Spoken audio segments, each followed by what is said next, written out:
Thanks all of you for joining us today. My name is Joanna Smith. I am the co-chair of the expert group on reference services and outreach with the ICA. I co-chair with Nampombe Sorombe, who you'll see at the end of the webinar. So we would like to, along with the whole expert group, welcome you for being here today. In my day job, I'm the Director General of Outreach and Engagement at Library and Archives Canada. So I live here on traditional Algonquin Anishinaabe territory in what we now call Ottawa, and it's a beautiful 9 a.m. here. The sun is shining and it's summertime, so I know that's not the same situation for everybody joining us today. So thank you from wherever you are, whatever the weather is and the time of day. Thanks for being here with us today. The expert group on reference service and outreach is one of quite a few expert groups at the ICA. We focus on issues around making archives discoverable, creating opportunities for interaction with collections. We look to provide expert advice to the ICA, to share best practice, create standards where it seems appropriate, and to investigate innovative initiatives. So we thought that today we would create an opportunity for colleagues around the world to share some innovations that have, I would say, sprung up through thinking digitally, through maybe, I don't know, a pandemic that might have happened over the last few years, causing us to think differently. So I think you're going to be thrilled to hear from these three, coming from different angles of work, from creating opportunities to connect with communities virtually, creating opportunities to welcome researchers into a virtual reading room, and then creating really a virtual archives digitally online and a sort of beautiful virtual space. So we've got these three angles to present to you today. I will introduce each presenter as we go. In case you haven't read their bios, I'll give you a few highlights. And I think with that, we're ready to get started. So I'll introduce our first panelist, who is Kelly Osborne from the National Archives and Records Administration in the US. She's worked developing community both internally at NARA, but also externally with users. And this beautiful project, the History Hub, is what she's going to talk to us about today. It's won numerous awards, and I think you will see why quite shortly. So with that, Kelly, I'm going to turn it over to you to begin your presentation, and we'll save time for questions at the end. Sorry, before you start, Kelly, just to let everybody know, there's a Q&A function at the bottom of the screen. So I think what our plan is to have each presenter present, and then we have a good chunk of time for questions and answers with the panel as a whole to conclude the seminar. So I'll ask you to hold your questions then, and we'll manage that period after everybody speaks. So with that, over to you, Kelly. Thank you. Is my presentation up? Did anyone see it? Okay, good. Yeah, looks good. Thank you. All right, hello. Thank you so much for having me. I'll be talking to you today about History Hub at history.gov. History Hub is a support community that was a response to the way users seek information and assistance online. Oops. All right, more specifically, History Hub is a platform where people can get answers from multiple sources, as well as a community of citizen experts that we take care of and nurture and guide through dedicated community management. And at its core, it's a public knowledge base that scales and improves in quality over time. It's also the result of years of ongoing research into how organizations communicate with and serve their audiences. History Hub is based on trends and consumer research and powered by a similar platform to the Apple support community. In fact, our elevator pitch is that we're like the Apple support community for researchers. Most of the larger tech companies have similar support communities, and there are also sites like Reddit and Quora, which I'm sure everyone's familiar with. And these sites are prioritized by search engines. They've also really set user expectations about online research. People want to be able to ask a specific question get help immediately, often from citizen experts. So like if you Google, how do I back up my phone? You're not necessarily going to want to read the Apple manual, but you will want to read someone else saying, how do I back up my phone? And getting help often from citizen experts as opposed to the Apple staff. People want to be able to ask follow-up questions, and they want to be able to search and find an answer easily. We kind of feel like if we have had someone have to ask us a question directly, then the information is not readily available. So what are our goals? We want to improve customer service for an audience accustomed to immediacy, create a knowledge base that continually improves, decrease our own workload over time by increasing transparency, enable contributions from other institutions like the Library of Congress, from universities, from other archives and libraries, from the public, and from subject matter experts of all types. You can have, we have people who are professors at universities, or gallery directors, or people who have been genealogists for decades. And most importantly, we want to feed the search engines, feed the Googles. Here's an example of History Hub in action. If you search Lost Honorable Discharge Certificate, History Hub comes up as a Google featured snippet, which is a highlighted excerpt of text that Google thinks will quickly answer your question. Google says they're especially helpful for those on mobile and searching by voice. And for us at History Hub, about 65% of our audience is mobile, and we see this as just continuing to grow. I mean, if you think about your own behavior, if you're searching for something, more than likely you're on your phone searching for information. People use their desktops really for work, and that's about it these days. Another example, History Hub comes up as an actual top result from people can search, how do I get my DD 256? This is a really common question. So because we get this question so frequently, it shows up in a couple different places, both an actual top result and as a snippet. So the reason that happens is because History Hub has search engine optimization advantages. It's fresh content, it updates frequently, and search engines favor new and updated content over static pages. That's why Reddit is so high in search results, as well as Quora. And also plain language. People will use their own words when they ask a question, and those are the same words that other people are using in the Google search bars, or in the search engine search bars, I should say. So here you can see, if you search, how do I find out if my grandfather was one of the Tuskegee Airmen? It comes up as a top result because that is exactly the phrasing that a user used on History Hub. So what problems are we trying to solve? NARA staff answers a lot of questions on a one-to-one basis through email, phone, in-person consultation. And when these questions are asked in these ways, the information is really helpful to the user, to the individual, but the conversation is locked between the two of them, between the asker and the expert. And over 27,000 research inquiries were submitted through NARA's website in fiscal year 2021. This is when we baselined, this was a baseline metric that we took before adding an enhancement to our Contact Us page on archives.gov that would incorporate History Hub search results into the responses when people started to ask a question. So in the forum, they'd type, like, how do I find my, like this form? And a response will pop up before that continues to a form that allows them to contact us directly. So obviously we're answering similar questions again and again, and the responses are obviously the same again and again.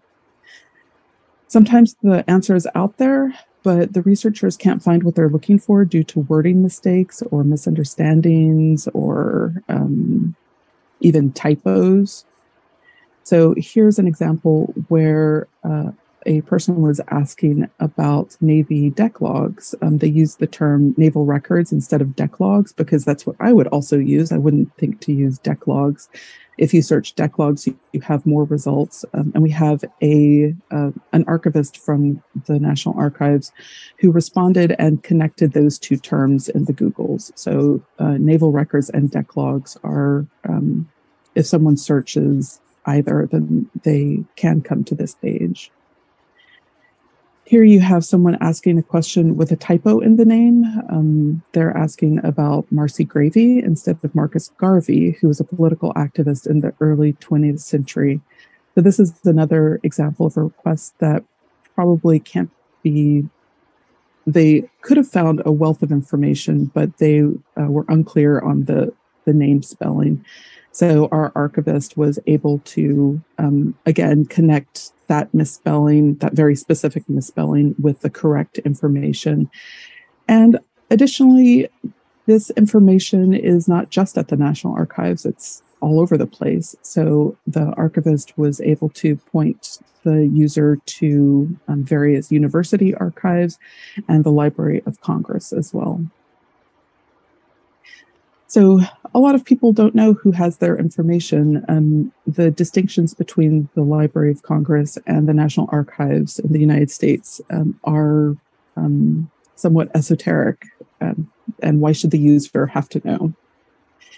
Here we have an example of a question about someone asking about the Lavender Scare, which was a moral panic about gay people in the United States government, which led to mass dismissals in government service during the mid-20th century.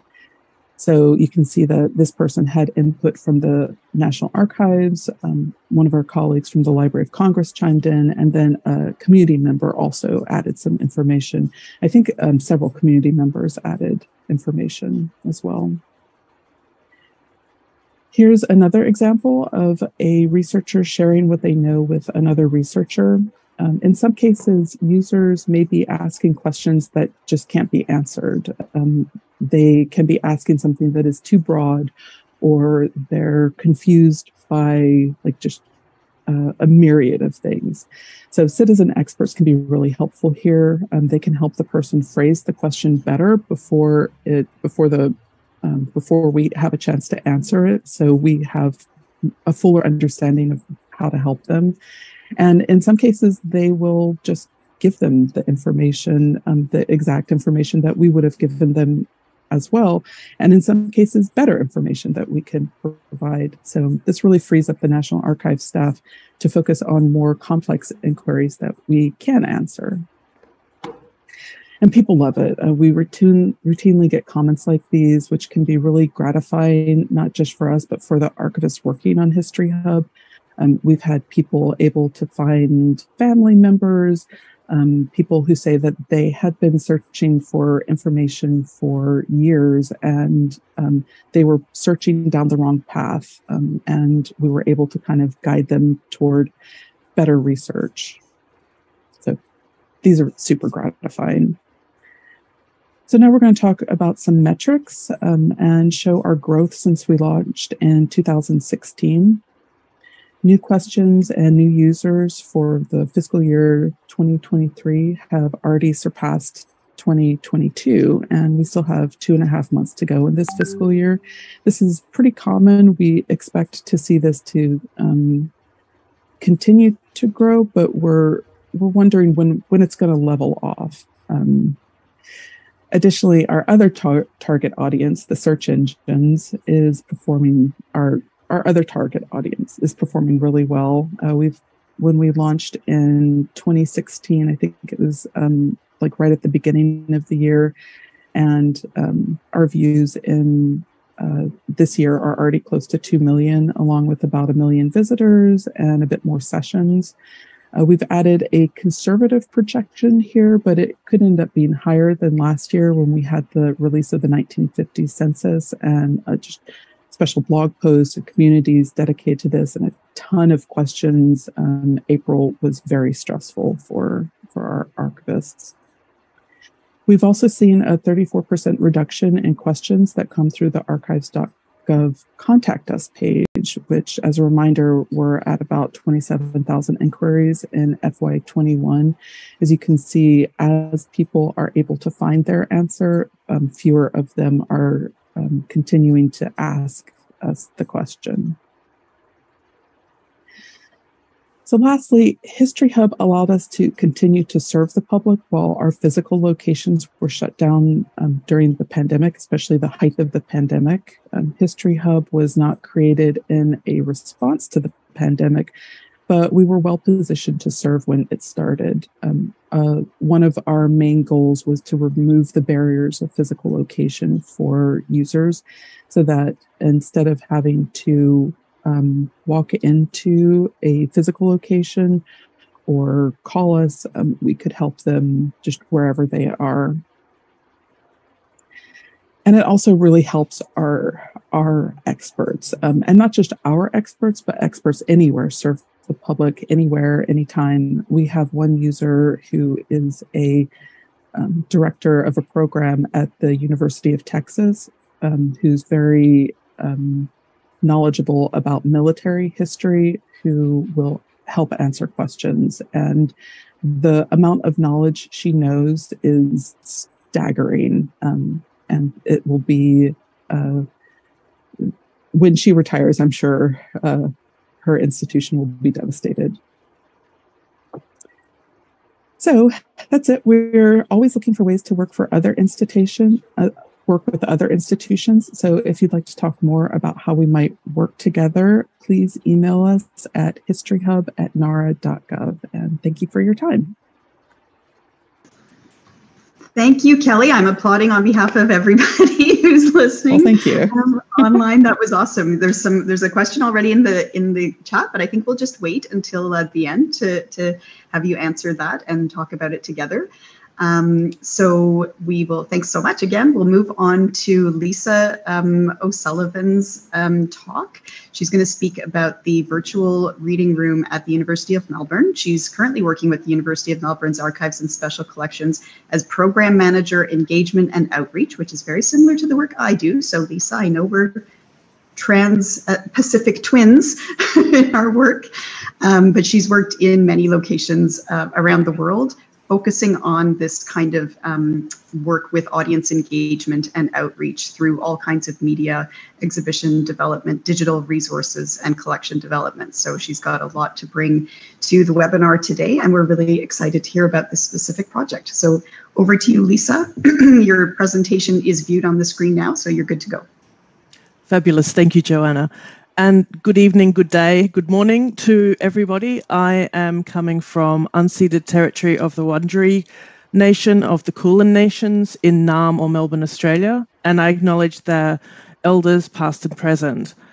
So the University of Melbourne is my home location, and we created a virtual reading room service during some fairly long lockdowns. I should also like to acknowledge the fact that while I'm presenting this evening, today, this service has become integrated into our reading room services run by Sam Smith and a team of client service officers there. And I'm not sure why my screen has decided not to let, page 2. So, what is a virtual reading room? At its very basis, it's a Zoom. It's a slightly more complicated Zoom session, is what I tell people.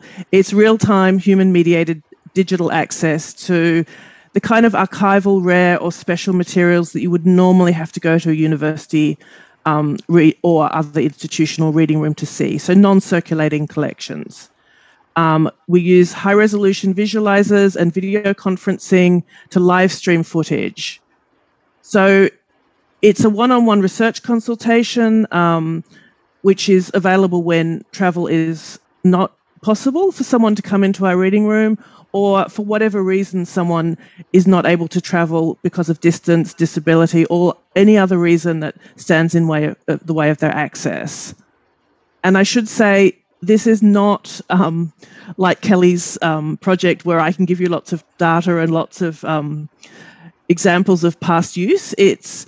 We're fairly new in this. There's a number of institutions globally who are developing similar services with very different levels of maturity and technological investment, shall we say. So why did we develop the service? As I indicated, we had lockdowns, we had students and researchers who were still desperate to access materials.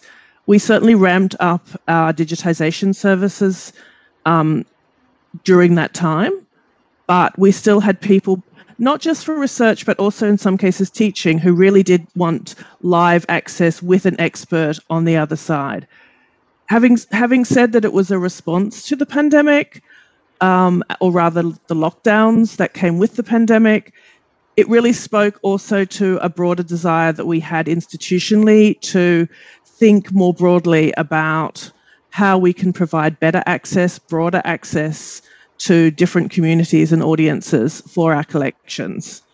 So this was very much a collaborative project. The institutions who really began pushing this idea were mostly in the UK. And so the International Alliance of Research Libraries and the Research Libraries UK have worked, done a lot of work on documentation so that any institution who wants to set up this kind of service has a lot of the background information they will need to know how. And I should say, in some cases, this has been as simple as someone using their iPhone. You'll see that we've gone a bit more techie, but it's actually not necessary.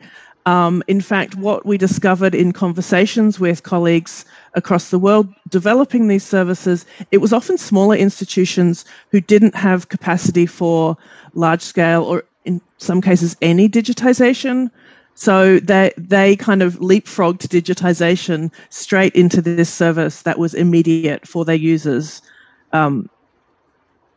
So yes, we are dealing with material objects. We are absolutely analog, but at the same time, we feel it's extremely important to keep pushing those frontiers of how do we best help people get that material.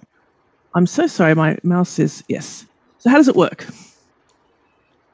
It's run through our reading room, so it's very much run as a reference service that may require multiple emails or conversations, a classic reference interview. We've had a variety of users. Some are looking for one particular thing. Others may be wondering if it's worth coming to Australia to actually look at material and know how much is there for them. So it might be more of an overview. So we've found that it's extremely important to have those kind of in-depth conversations before the beginning of one of these sessions. To get a little bit techie, we have a Wolf Vision VZCX visualizer. So this is actually, we stole the idea from the University of Pennsylvania, I must admit. It's actually, Edinburgh also uses it as a room visualizer, so you can actually use it as a teaching space or any kind of space to get the whole room showing to your users. We have mounted it on a sit-stand desk, which means it's mobile. We can move it around and take it, for instance, to a classroom or other space. But it's future-proofed because we can always mount it as well into a room. So we run it through Zoom. There's a lot of the technical problems, I should say, we encountered were about resolution and actually making Zoom work for this. Many people tried many different solutions. This is what we ended up with. The Zoom potential is fantastic. So again, it's very, very useful for people who are interested in marginalia or interested in small details. We haven't used it a lot for condition reporting and conservation, but there's certainly a lot of interest from those groups in the potential of this kind of thing. And again, I mentioned there is a link to digitization. For some institutions, it's a way to work around not having digital capacity. For some, it's really useful to say to a user, okay, you're interested in this collection, let me show you what's there.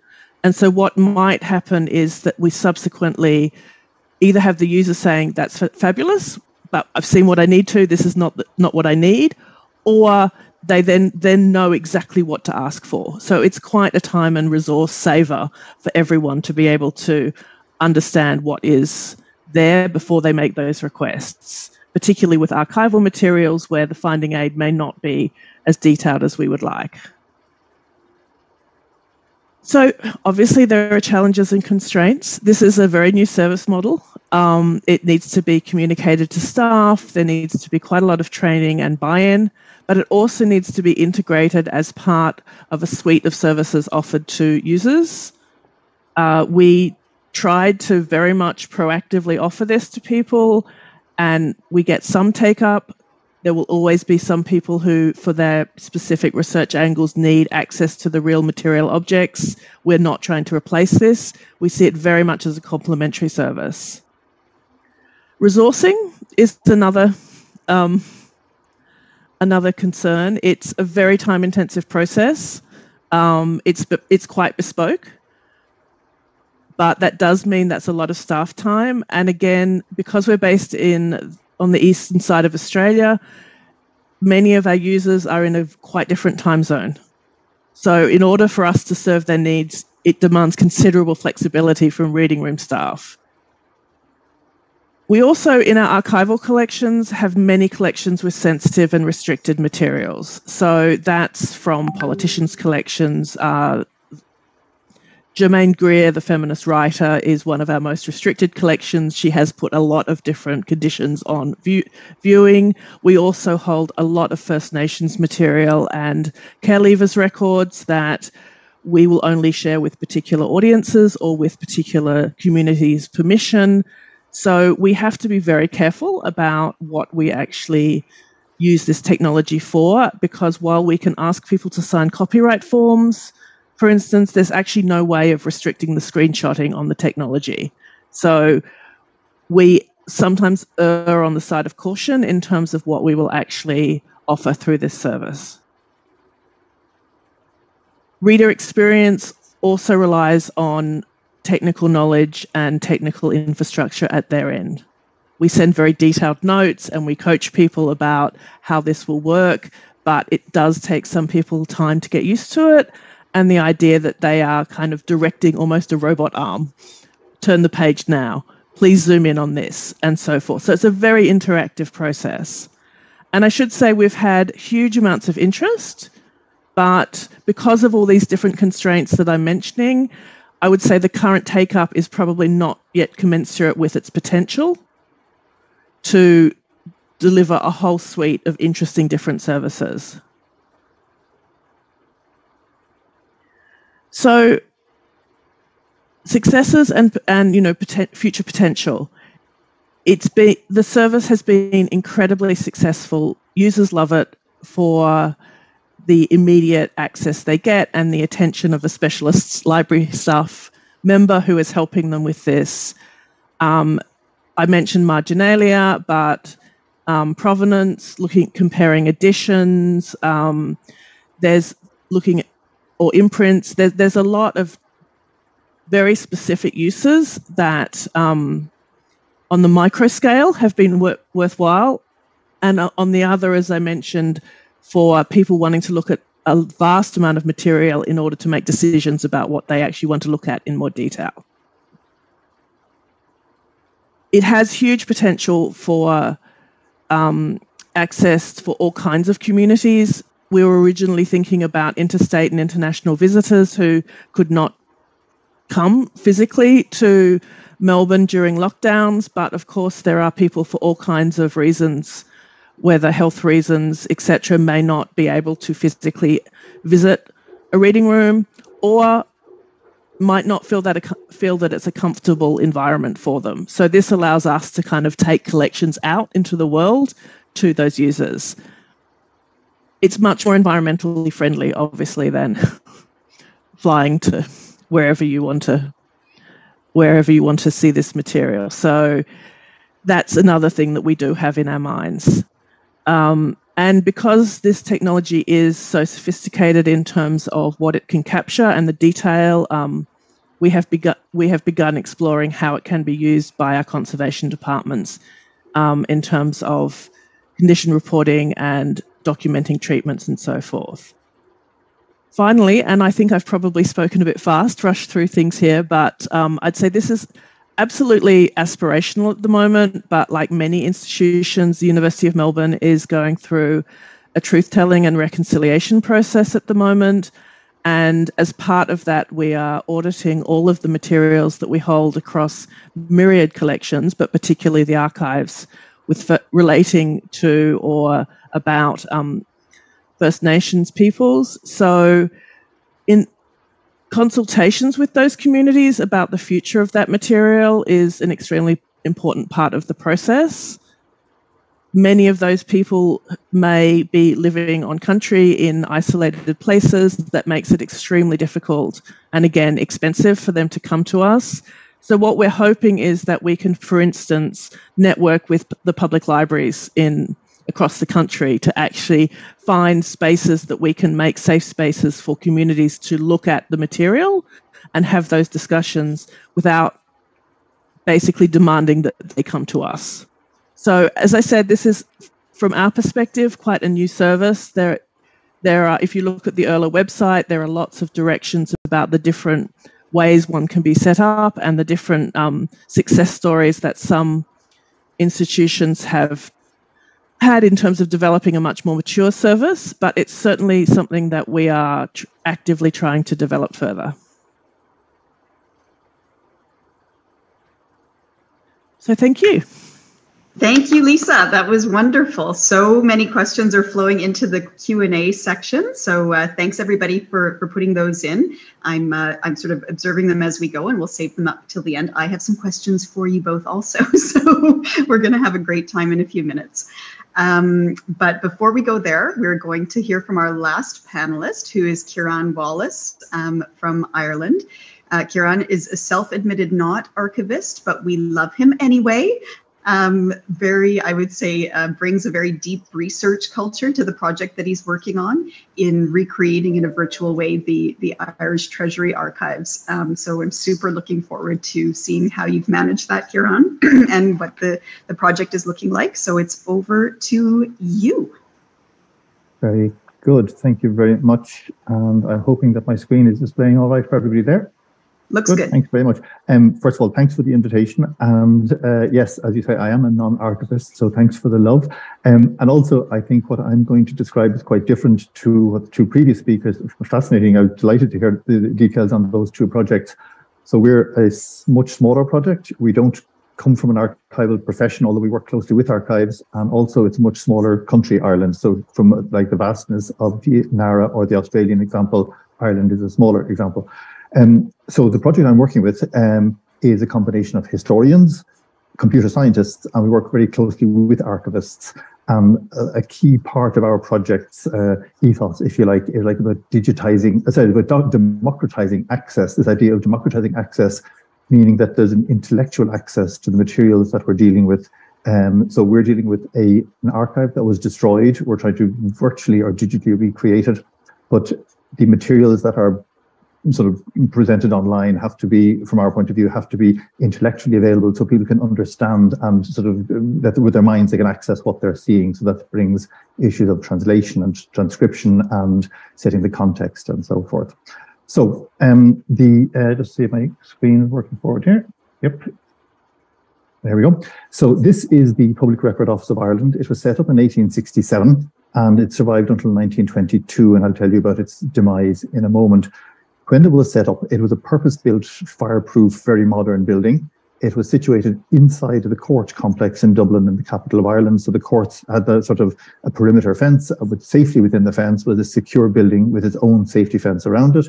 And the building itself was designed to be fireproof. So what you see in front of you here on the screen, to the left-hand side is the administration block with things like open coal fires and gas lighting and all those sources of risk.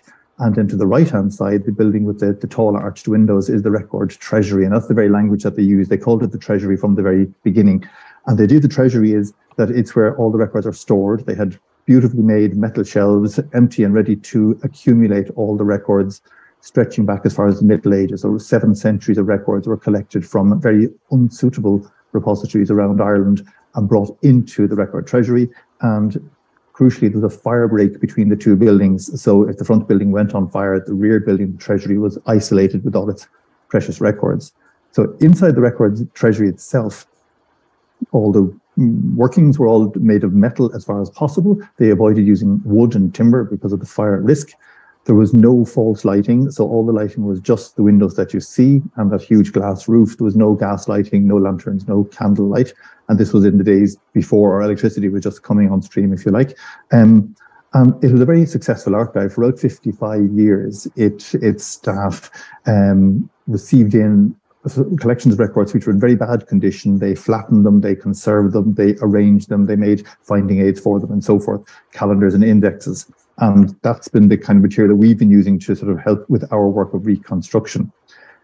They also produced every year a sort of an annual report, and within the report in the early decades, they had this grid, and what this grid is doing, it's mapping the upright version of the building. So it's showing you every line of squares that you see on the grid is a floor or a story within the building, and then they're marked as sort of floor 1A, 1B, 1C, 2A, 2B, 2C, and so on. And what you're seeing here is an example from 1894, and it's showing you what type of materials were held in a particular bay. What we didn't find, and what wasn't generally known in Ireland, is exactly what was in this building that burnt down. So there was sort of a national archive with no overarching catalogue, lots of individual catalogues and finding aids. So part of our job was to try and find out exactly what had been in it. So through reports like this, and then through accession records, we've been able to determine what was in the building. It was full by 1912, so it was already full within sort of the first 40, 50 years of its life, and they were looking for more space. A successful, busy national archival modern project for Ireland. Then complicated history. We have the Irish War of Independence, the British have withdrawn, and then subsequent to the British leaving, two sides of the Irish revolutionary force turn on each other and have a battle, the Irish Civil War. And the building you're seeing there is that court complex. Behind the sort of the drum building in the distance is the Records Treasury itself, and that's completely destroyed, and you can get some sense of the level of destruction there. So you can see through those arched windows how much of the metalwork and old shelving is all twisted like spaghetti, and all the records have been destroyed. That happened in one afternoon. 7 centuries of records went up in one afternoon. So I don't know what disaster management plan could have survived that particular challenge. With the heap of rubble that you see in front of you, the archivists at the time did manage to sort of scramble through the bricks and masonry and pull out a tiny amount of records that had survived the fire. And they called these the salved record collections. So we've had the great thrill of working with National Archives Ireland conservators and seeing them unwrap these records. So the salved records, when they were found in the rubble in 1922, the archivists literally wrapped them in cotton wool and wrapped them in brown paper and put labels on them and stored them away for 100 years. So now the 100 years sort of has passed, and new technology and new time and new money is available to re-examine these. So it's been really fascinating to see what, by total accident, what random records have survived. So that work of early conservation and early reconstruction, we've been building on that since 2016. So a project called initially Beyond 2022, which is the research project of historians, computer scientists and archivists, has produced this thing called the Virtual Record Treasury of Ireland, so the VRTI, and that's the product that is out there online now, available for everybody essentially after the destruction. It's a partnership of the University, Trinity College Dublin, where I work, and the State Archives in Dublin, London and Belfast, plus the Irish Manuscripts Commission. But importantly, it also has a 60 or 70 growing number of independent archives and libraries around the world, all of whom have copies of Irish records that were made in Dublin before 1922, that have been distributed around the world with the Irish emigration. When the 22 destruction happens, these copies become much more valuable. So our job has been to initially create a catalogue for destroyed archives. So the archive didn't have a modern ISAG catalogue. It was just a very large, well-organized warehouse. But we've sort of created listings for all its records. And we've applied on modern ISAG with lots of archival support and guidance from our colleagues in all the archive partners that we have. So we've created a comprehensive catalogue for the destroyed collection that no longer exists. And then our job was to go out in the world and identify copy records, transcripts, any reconstructed records that could help us to repopulate the shelves. And that's what we've been doing since 2016. Initially, we thought we'd find a small amount, but very rapidly it became clear the problem was one of scale. There was so much material out there that we had to sort of put a lot of work into designing a really comprehensive metadata structure that would allow us to have records. Like, imagine an original record that was destroyed might have been, one part of it might have been copied and stored in London. Another part might have been copied by somebody else and stored in Melbourne. And they're copied for different reasons, and each archive might have them archived in a different hierarchical level. We have to unify them together somehow in Virtual Treasury while respecting their holding institutions' structures. So that was quite a computer science challenge. But to show you some examples of how this has worked, here's an example of a record that was created in 1740. So this record the record date is 1740, but it was for somebody writing a history of Ireland, and in front of them they had records going back to 1291. So this is the content, the textual content from 1291, written down in 1740. The original 1291 medieval record was carefully protected and survived and went into the Public Record Office of Ireland, where it was destroyed in 1922. So this document that we see on screen was only a copy until 1922. The day after the explosion, it became the only copy. So its very nature changed in the course of that battle. And so we have sort of creating the metadata to record that archival history, and then to link it into the lost original document is quite a bit of threading that we have to do. So we go hunting for all those sort of records around the world. One particularly sort of rich example we had was in the early 19th century, Irish records, before the record treasury was ever built, Irish records were felt to be in great danger because they were stored in unsuitable houses, places liable to fire and flood and vermin and what have you. So the state at the time paid experts to go and transcribe very ancient records and publish them in printed form, and that would be like a backup version of the originals, should the originals ever get lost. After 20 years, this organization, this Irish Record Commission, was closed down because it wasn't particularly successful, or so they thought. But what we discovered is that many of their transcripts made in 1810 and 1820 of much earlier records, of records going back to the 14, 15 and 1600s, many of their records have survived in manuscript form, but have not been sort of brought together into one collection. So we've been able to find these transcripts in large volumes in libraries and archives around the world, and coming to over 25 million words of text, which is, although it's a nice 19th century handwriting, it is relating to the 18th, 17th, 16th, 15th century historical content. So for us as historians, that's the exciting bit. There are coincidences in time. One of the bad coincidences was that our research began as the lockdowns for the pandemic began. One of the good coincidences was that the EU-funded READ consortium had produced Transcribus, the automated handwritten text recognition program, as we began. So we became very close friends with them very early on, and we were one of the earliest sort of co-op members of the READ of their co-op when they launched, and we stay in close touch with them. But they have now allowed us to make this idea of access, of making the manuscript documents searchable, so it's accessible to the user in one level of access. And this has been something that we've used tremendously, and the models have increased in facility all the time. Transcribus gives us between 80-85% accuracy, so it's not like a publication quality transcription, but certainly is enough to find person and place names. So for indexing, Transcribus for us is a very powerful tool. So the Virtual Treasury website, this is just a quick whiz down through our homepage. We have all the normal search things that you would imagine with advanced search and what have you. It's free, it's permanent, it's available to the public worldwide for anybody interested in Irish history. We have the usual things you'd expect around the, what's in the project and so forth. But our research strands, we're a university research project. So we have research related to medieval, early modern and modern times, but also content which is specifically linked to the ordinary people who aren't in the academic world. So localities and communities, looking at stuff that's based actually on the ground in different parts of Ireland.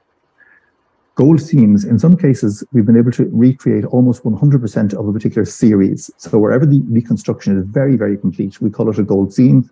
We put lots of other imagery around it, lots of supporting contextual explanatory essays around it, so that the actual intellectual access is really there.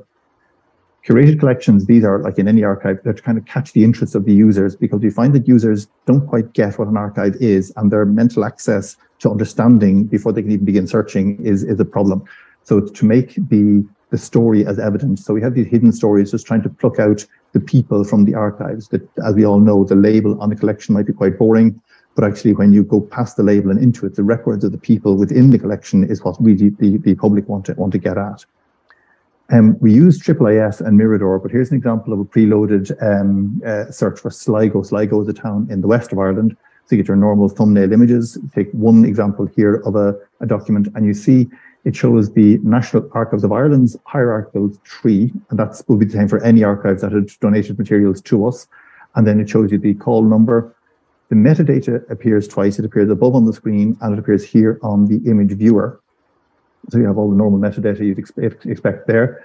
The images are images that, in this case, we've contracted. If they already exist digitally, and if the archive is prepared to share them, we would take their images.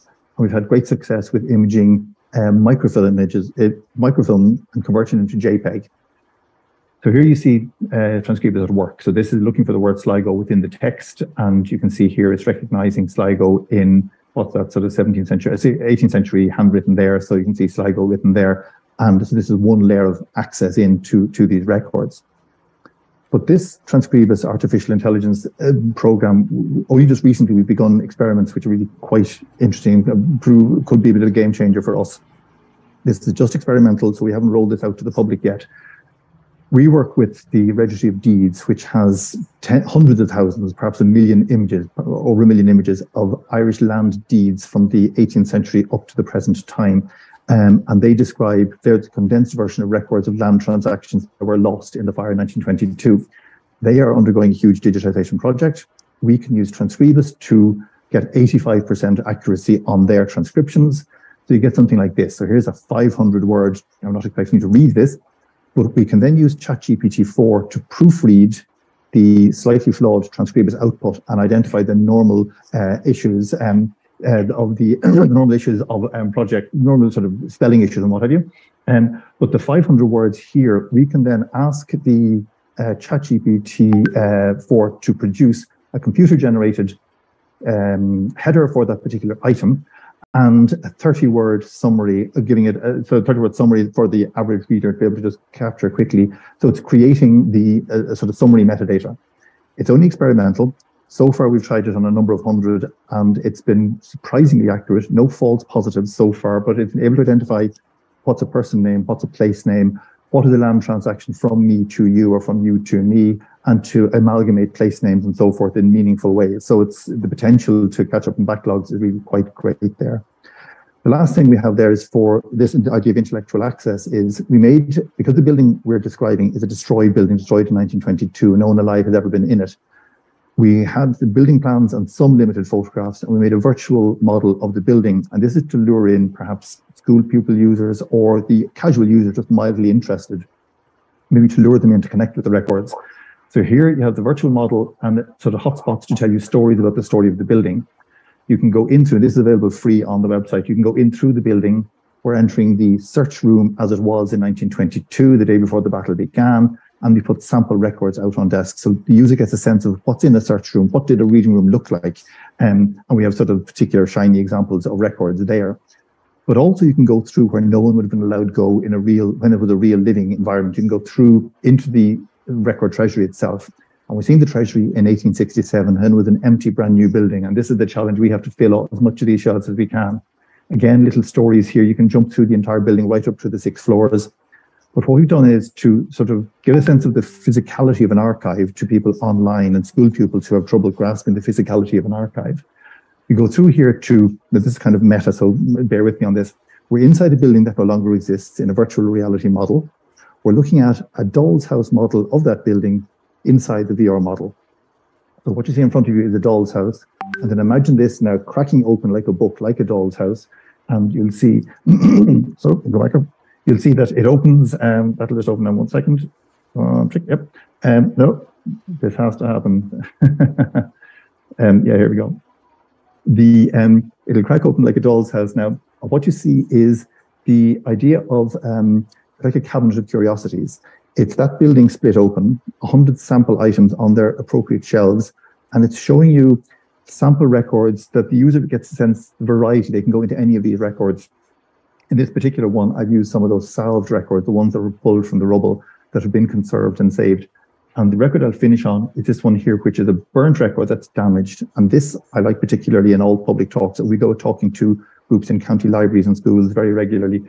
It's showing that the records we're looking at are not necessarily incomplete. We don't know what was missing. There's missing words on this page. We can't tell what was written there, but by studying what remains, we can learn an awful lot about that world. The same is true of all archival collections. They're all missing something. And the same is true of all historical study. You never have the full picture. So you have to admit that there's bits torn and bits burnt, and we work with that limitation.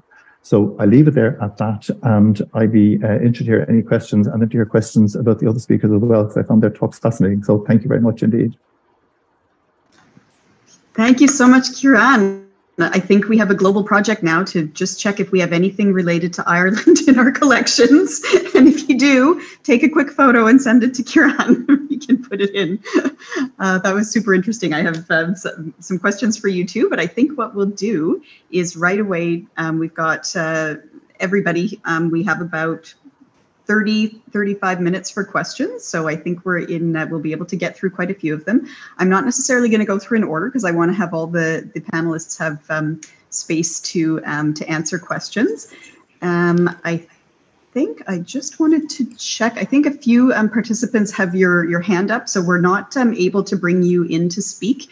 So if you have a question, do just put the question in the Q&A tab. It's along the bottom of the display in Zoom, and that's how we'll answer questions for today. The first question I think is for Kelly, although I think we heard some interesting things about on this topic from others as well. Given the rise of generative AI, e.g. ChatGPT, what do you think is the continued value proposition for History Hub?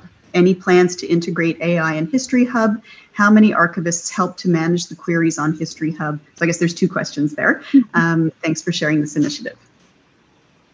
I love this question. At the National Archives, we're super interested in the GPT technology and how it can help. ChatGPT and GPT-4 are not quite, we're not quite ready to let it just answer questions on its own. It can be so useful for questions that are really routine. We're looking into how it can provide a first draft, but the GPT technology is not great at interpretation or like full human understanding yet. I fully suspect it will be someday, but it's not quite there yet. So we do still need to have archivists answer questions.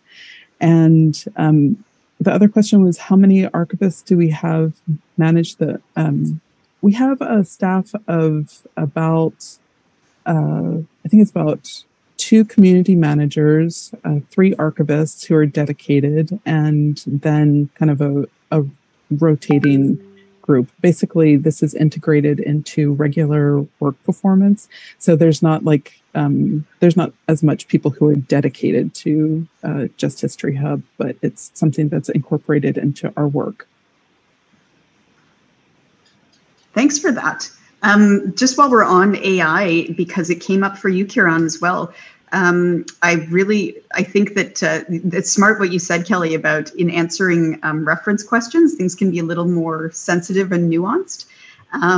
So it'll be great to continue experimenting there. Kieran, you were using it to basically create item level descriptions for complex files, and it seems like it's working well. Do you see it rolling out? Yeah, I mean, we have been sort of scoping out the potential and moving forward slowly with it, increasing blocks and increasing variety of content. And it's a lot of iterative process. You try it out, it gets it nearly right. You try it out again, it gets it right but wrong in a different way, and you keep iterating with it that way.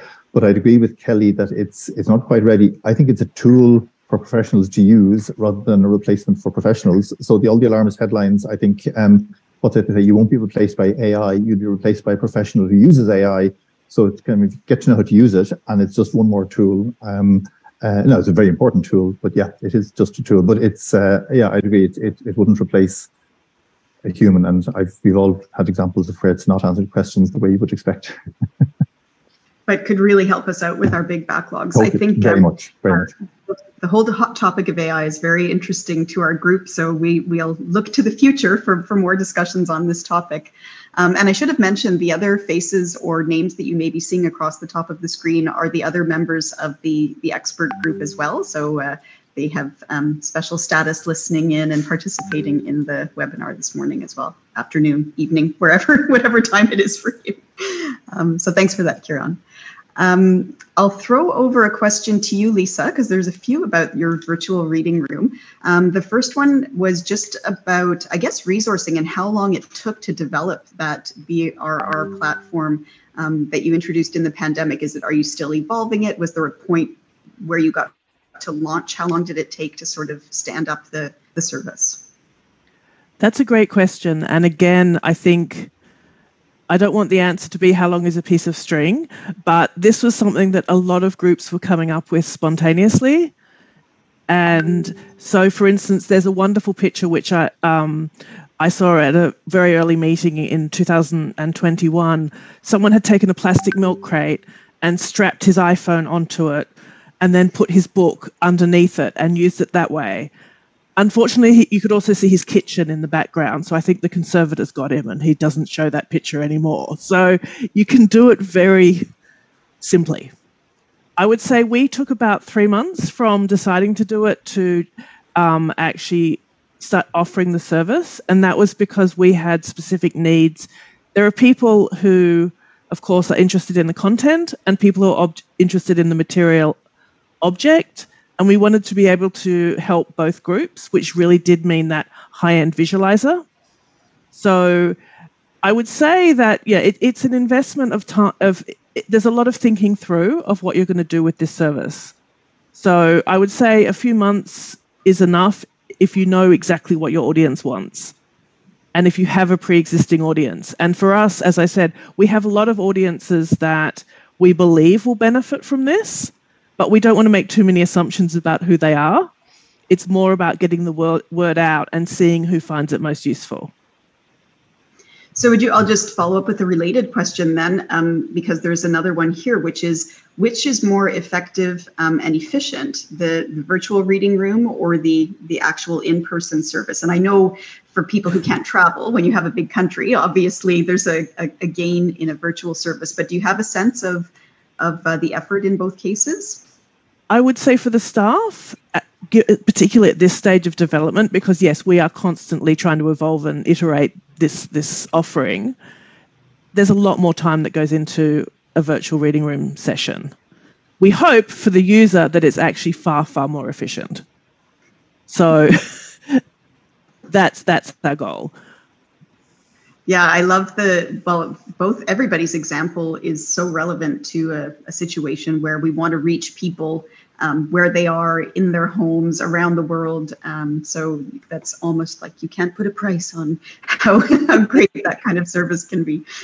Thanks for that. Kieran, I'll turn to a question for you.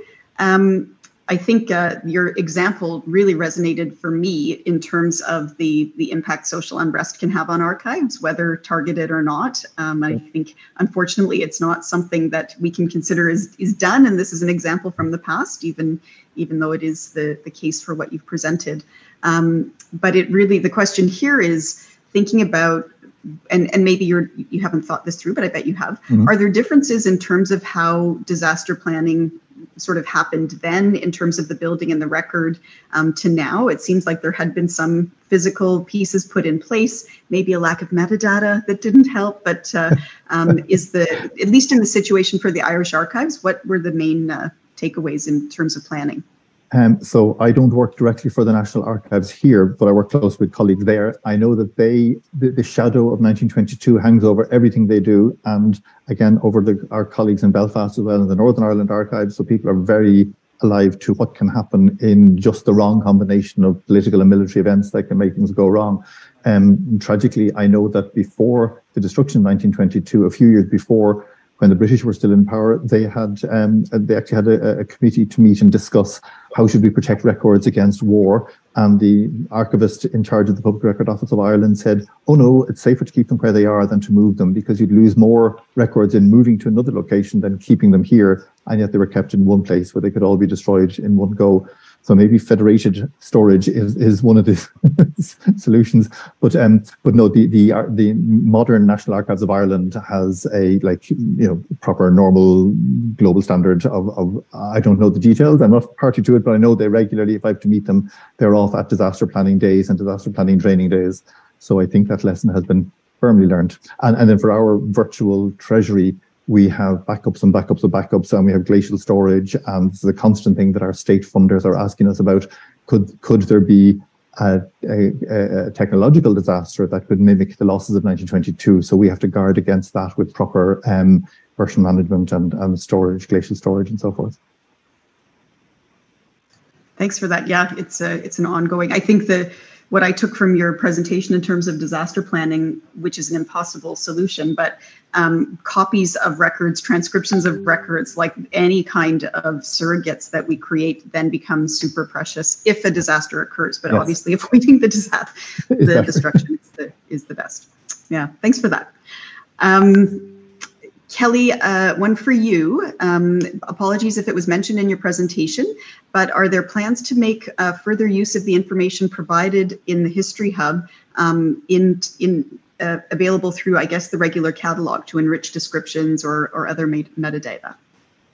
Oh, we have been thinking along those lines as well. That's a great question. Not so much enriching the metadata, but if we were able to have the APIs show up simultaneously, like have an API from History Hub enhance the catalog. So if people are on a particular page, you can see like who's talking about this record or what kind of questions there are, or even be able to ask a question directly from the catalog.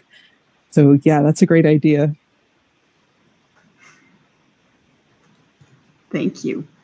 Staying with the History Hub then for a second, this is a good question. What happens if a question is posted that has personal information? If users are asking about their relatives with social insurance numbers protected, are you doing anything to, well, what happens? I won't feed your answer. What happens if that happens?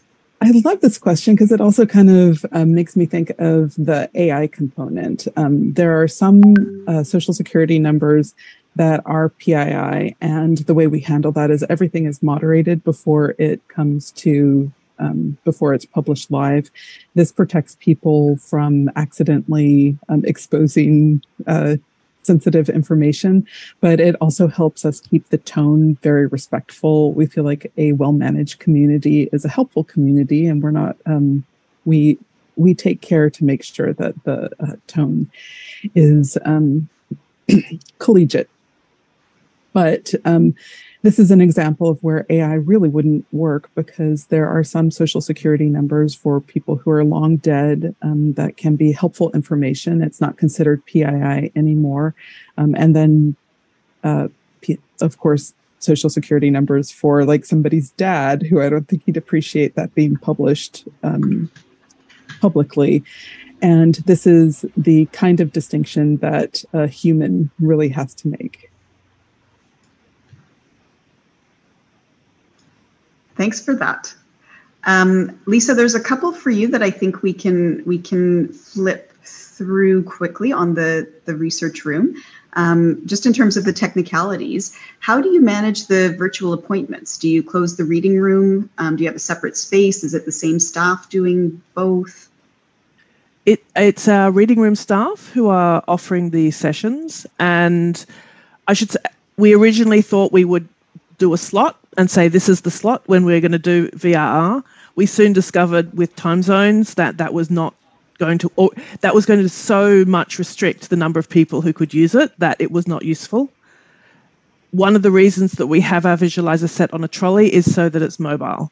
So we can move it to different spaces as we need to. It's like having a robot assistant. We've got AI, we've got the robots. We're people robots. Exactly. On the same question for you, are you considering making this a paid service at any point for certain types of research, if it's taking more time or going longer in depth? I'm assuming. Is there anything that is leading you in that direction, or is it something that you're still able to manage within current resources? Look, at the moment, we're able to manage it within current resources with, as I mentioned, a lot of flexibility from reading room staff, because we are not in the same time zone as many of our users. So we have to do things like decide to be at a midnight meeting. I don't ask my team to do that. I would just like to be very clear. But there does need to be that level of flexibility. At the moment, we don't charge for any reading room services except for digitization.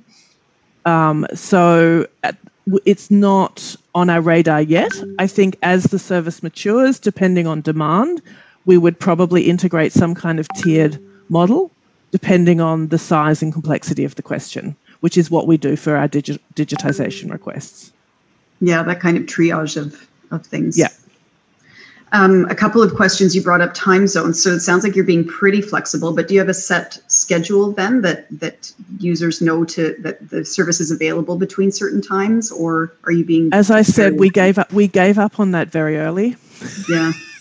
It's now more a case of saying, look, looking up at saying, okay, look, do you mind doing 8 a.m. because that's our 5 p.m. So actually just working with the individual. This is, at the moment, it's not the large scale thing that others are speaking about in terms of masses of information. It's a very personal one-on-one consultation. So I will say, I think below all of these questions is that bigger issue of sustainability. We're very aware that if we're going to make this an integrated part of our offering, we do need to think about how to make it sustainable. Yeah, I think that's it. I think for, it's kind of a question for both you and Kelly, where you're sort of, and maybe for Kieran as well, where you're establishing this kind of innovative thing. Are there bumps on the way when you then go to integrate it into regular service? Was that smooth? Did you have to do some change management amongst staff? Were there any lessons learned from operationalizing the service? We'll start with you, Lisa. I think I'm very lucky in that the team who was integrating it were very enthusiastic about it. There was definitely a learning curve on the technology side for some of us. And I would say there was also a learning curve for our IT department, who really had to get their heads around exactly what it was and why we needed particular things. So I think there's mostly excitement around the possibilities, which we all feel we haven't quite fulfilled just yet. Yeah. Kelly, for you, have you had the same experience? Is it something that that staff took on easily? Is it moving into an operational function? To what extent are staff engaged or on duty with the History Hub? Yeah, I think that the staff, so the bigger, broader picture is that reference archivists and reference librarians, their whole reason, like the reason they get up in the morning is to help people. And they are just naturally more suited to being helpful in ways that are meaningful to their audience. But that said, it's a different way of relating to the public. It's not just, you kind of have to keep in mind, it's not just the one-to-one conversation. It's the conversation with the, hundreds of people, potentially unlimited people who are standing behind that person. So it can be a little bit tricky, but there is some change management, but it is being incorporated into our daily work. And I think the reference staff in general are really well suited to innovative ways to respond to their audiences. Kelly, what happens if you get questions in different languages other than English? Are there translation functions within the platform, or does this happen? It does happen. Excuse me. What we do is the archivist will try to find an archivist who may be a native speaker, but that's such a rare occasion. So we really rely on Google Translate, and we'll put the question in the original language, put a translation under it, and then answer in the way that the archivist feels most comfortable. Yeah. Thanks for that. Kieran, I know that you don't want to speak for the Irish Archives, but is there a connection? How has it? Our project was born digital, so we didn't have that issue of sort of transitioning over to the digital environment, if you like. So we launched from scratch in June 2022. But certainly we found developing like a user experience that was logical to users was very hard to get right, and we're constantly tweaking with it. So things that seem logical and obvious to us as to how a user will move around the screen, and then 20% of your users do not find it logical, and you think, well, you have to do more surveying to find out. So it's so time-consuming and expensive to present a search interface that they expect to find that everybody can interpret. But for us, having big questions, we work closely with, we go to the National Archives Ireland and give them updates on how to use our service, how to use our platform, and they direct a lot of business our way, a lot of queries our way. And similarly, we go out to libraries and county libraries and so forth and speak to people face to face. There is that interesting thing about the non-online audience. I think this might be what Kelly was mentioning, that notion of who stands behind the person making the inquiry, that there's people that, one query represents a lot of people who have the same question. And so currently I answer the questions that come in an info at, but they're not a huge number of questions. Like people just asking general FAQ type questions. But we definitely find that it's very time consuming, but going out on the ground in person, although you're presenting a virtual thing, but the in-person presentation, now that we're able to get out and about again, has proved to be the most fruitful. So the question of resources, how much resources do we want to put into physically visiting? And as I say, Ireland is smaller, so I can get to places relatively easily. So we've got a different challenge there, I suppose. Yeah. That's not really answering your question, it's going around your question, but yeah. But that relationship, yeah. Yeah. There was another question specifically for you, Kieran, about the virtual reading room.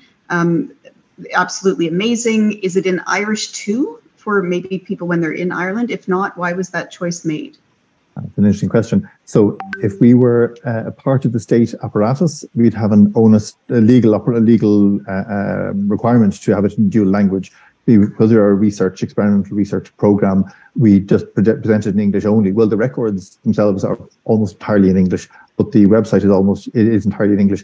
However, as we've been producing some publications, so we've done some very neat online publications, if I say so myself, on particular collections, and they've been produced in dual language. So there is there's certainly a market and an appetite for it there. So I would think perhaps in our next iteration, as we get more sort of closer to the state sector, I think there will have to be an additional funding and effort bit to make a dual language version of the website. But that's quite standard in an Irish environment to do that. But currently, because we're a university research project, if you like, we don't quite cross the threshold for compulsory dual language presentation. Yeah. Yeah, it's always a challenge. Yeah, in lots of countries. Yes, Canada too. Yep, for sure. Another related question, not related, but another question for you. How did you take any steps? How did you ensure authenticity and integrity when you were identifying copies of manuscripts to do the reconstruction? A lot of debate around this, because we began thinking, should we have like a grading system saying this is very reliable, it's a certified legal copy, and this is less reliable because it's produced by some scholar 10 years later, or this is unreliable because it's pencil notes on the back of an envelope. But then we thought, well, we can't really judge, so we will just present it to the user. So a certified copy, we know this is where somebody goes to an archive and says, I need this for a court case. Can you copy it and stamp it? And it's as good as the original. So we take that as being 100% accurate. But anything else, so that we call it direct replacement. Anything else we call it's a relation. So it's a relation to the lost original. And you, dear user, can have a look. We'll give you some flagging information around it. We'll tell you metadata-wise, we'll tell you what we know about it and about the creator. But it's up to you to make the judgment call, because we can't pretend to know everything that's in our archive. So the subject, people have been talking already about subject experts.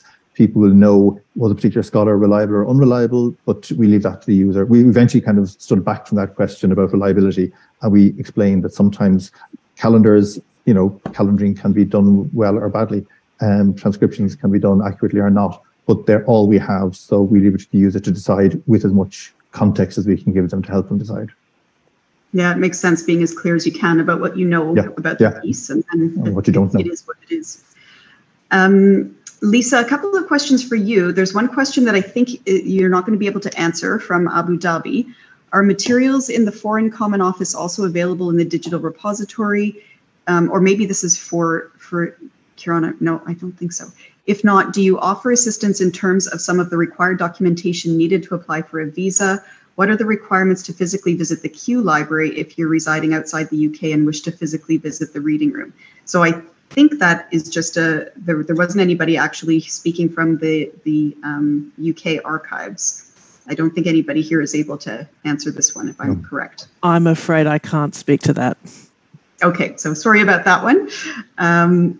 The other one for you then, Lisa, is as for restricted collections, what legal clause that your organization used to inform readers so that they won't try to ask for the collections through the virtual reading room?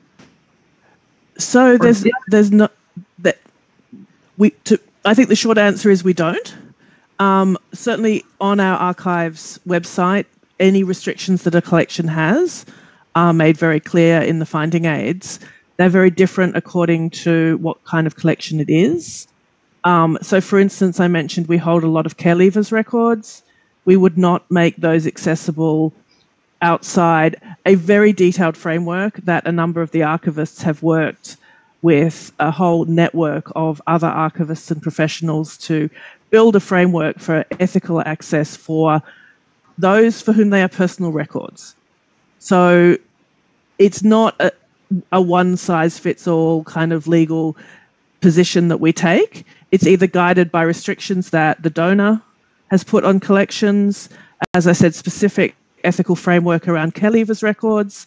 And again, there is a building corpus of guidelines on how to treat First Nations materials within our archives, and we will be guided by those. And different communities may come to very different conclusions about whether or not they would like that material made accessible, so that it's always part of a conversation. And again, that gets integrated into our finding aids. And again, there are some things, I mentioned the Germaine Greer collection, the Second Wave Feminist, for those who didn't encounter her. She put a lot of restrictions on her collection, and we will not say no to access, but it needs to be access in the physical reading room at this time under special conditions. So I'm sorry, there's no short answer to that one. It's really very dependent on circumstances. As often the case in our work. Thanks for that. I've been saving a very simple question for you, Kelly. What is the process if we want to develop our own history hub? Maybe that's a whole session unto its own. Oh, my word. Well, I will say that the process, the technology exists, and that's a fairly simple answer. But as is the case with lots of platforms, it's not if you build it, they will come kind of answer. You have to have staff that are dedicated to nurturing the community, to making sure that it's a safe place for everyone.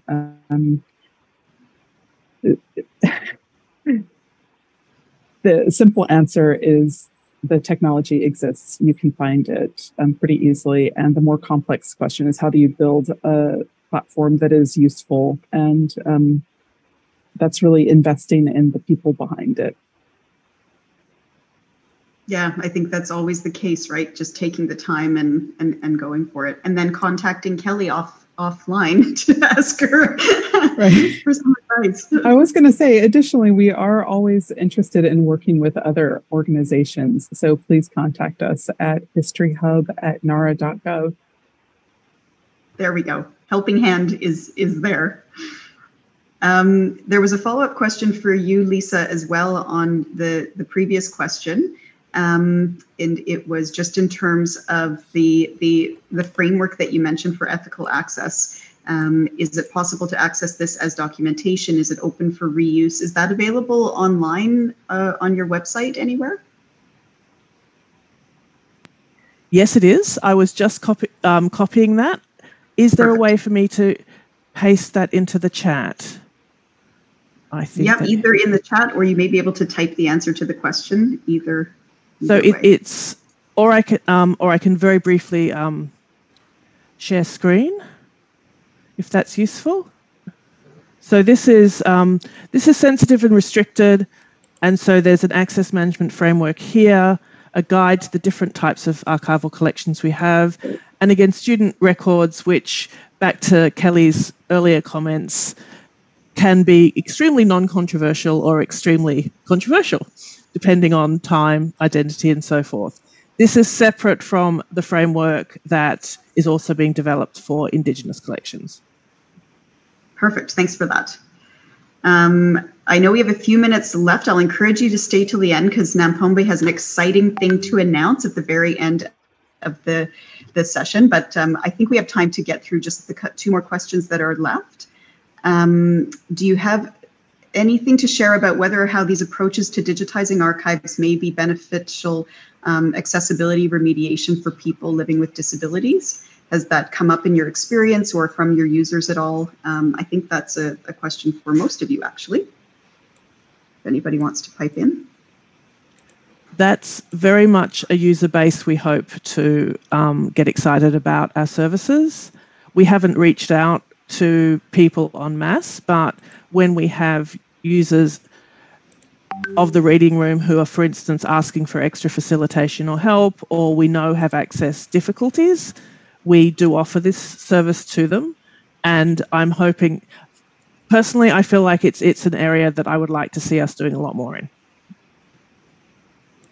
Because for people, it's a game changer for people who have restrictions on physical access. I think the others are agreeing. Kieran, or anything specific to add? Yeah, it's. I mean, absolutely. I think the designing of web resources and stuff that have access to people with visual impairment, that sort of thing, that whole sort of stylistic business that comes with web design and user experience is so specialist that we have to rely on our experts to guide us on that. But there are problems then with sort of screen readers and so forth. If you're working with machine-produced transcription that might not be completely accurate and using screen readers, how easy is that for the user to engage with? So there's big challenges in giving into the leveling the playing field for people working with disabilities. Yeah. Thanks so much for that. Well, with that, I think I will turn it over to Namps for the exciting announcement and to thank everybody. Nampombe, over to you. Thank you so much. Yes, thank you so much, Joanna. My name is Nampombe Saurombe, as Joanna has introduced me already, and I am sitting in Pretoria, South Africa, where I work as an associate professor at the University of South Africa, and I am part of the expert group on research and outreach services, where I am with the other colleagues whom you see their names on the screen. And for me is to just start off by saying thank you so much to our presenters today. Kelly, Lisa, Kieran, thank you for giving us those thought-provoking talks. I saw some comments in the Q&A saying people are going to start their history hubs, and that is what we want. So we just want to say thank you for taking the time and allowing us to, see into your world. You never know. There'll be global repercussions. Things are going to change. To our participants, amazing. At one point, we were about 160 people on this platform. And I would just like to say thank you so much to each and every one of you who took the time to join us this afternoon in this webinar, for the questions, for your inputs and discussions. You do have our contact details on the website. Keep them coming. We would like to keep in touch and see what interests you and what you can do and get involved in our group. I also want to thank Johanna. Joanna, thank you for sharing this webinar session so well. You kept it interesting and under control time-wise, which is not always easy when you talk about things like this, which are so exciting. And I think even a whole day wouldn't be enough. So we want to thank you for sharing this session so well. A special note of appreciation goes to the EagerSO team. I'd like to mention them by name. We have Pamela Wright, Dennis Homer, Maria Castrillo, Andrew Payne. Thank you so much for working tirelessly to make sure that this webinar happened. And indeed, it was a huge success. Last but not least, I want to thank the ICA communications team. We have Maria Paula and Renee. Thank you for all the logistics you had to go through and the communications and all that you need to do to make sure that this webinar happens. We really appreciate your support. I do believe that we have all enjoyed this webinar. I've seen comments in the chat there saying that indeed you've been inspired and you're actually going to go out there and do something. Well, as an expert group, we are constantly on the lookout for programs, for initiatives, activities to get involved in, which are linked with facilitating access to archives and outreach services. And today we looked at an angle of digital access. But this is not the only thing we do. And this is just one of the many initiatives that we are involved in. And I'm sure right now you just want to ask, what's next? How can we get involved? Where are we going? And so I am so happy to inform you that the expert group is going to be launching a survey on access issues and innovations on the 24th of July. And all registered participants for the webinar will receive a link for this survey. And we do hope that you will opt to participate and respond, because we really want to know your concerns with regard to access issues and innovations. In 2020, we conducted a similar survey and we came across some very interesting data, but that was 2020. And then the pandemic happened and you could see how many things had to change. You just heard of Lisa's story and there we have it. And we don't know, Lisa, if even for the pandemic, would you do a virtual reading room so quickly? But anyways, things do change. And we just wanted to find out, we have the data from 2020, and we just wanted to find out, after the COVID pandemic lockdowns, what has changed? What are your concerns? What is it that you would like to know more of? You've heard that there's a lot of learning that needs to be done. And so we as an expert group would like to find out what your concerns are after the COVID-19 lockdowns and what your institutions are grappling with, and see what is it that we can do to, contribute towards making a difference and making sure, as we all know, making sure that people get to use archives, because we cannot forget that archives are kept for use. That is really, really important. And that is what drives us every day as an expert group. And so please be on the lookout for that survey. Please complete it. It's a simple survey. It will take you about 10 to 15 minutes to complete. And definitely afterwards, we will share the findings on various platforms, conferences, and launch other initiatives that will also help with regard to access and innovation issues in research and outreach services. And now, for those who will be joining us at the ICA Congress in Abu Dhabi, we also have another exciting workshop that is coming up. And this workshop will be taking place on the 9th of October. And it will be conducted by or facilitated by Andrew Payne. Andrew is on the platform. I don't know if he just wants to show his face so that they know him when they see him there. And his workshop is going to be on the power of archives, enriching knowledge societies through educational program design. A very exciting workshop. If you're there, sign up and don't miss out on this. Well, with that said, mine is to say thank you again to each and every one of you for joining us. I'm saying afternoon because it's afternoon in Pretoria, but wherever you are, thank you so much for making the time to join us. And ours is to wish you every success in all your archival endeavors. And thank you and goodbye. Thank you.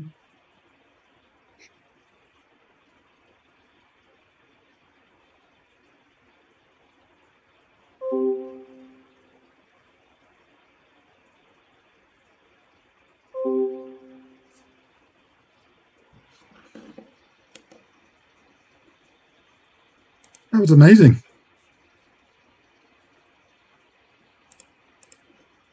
Recording stop.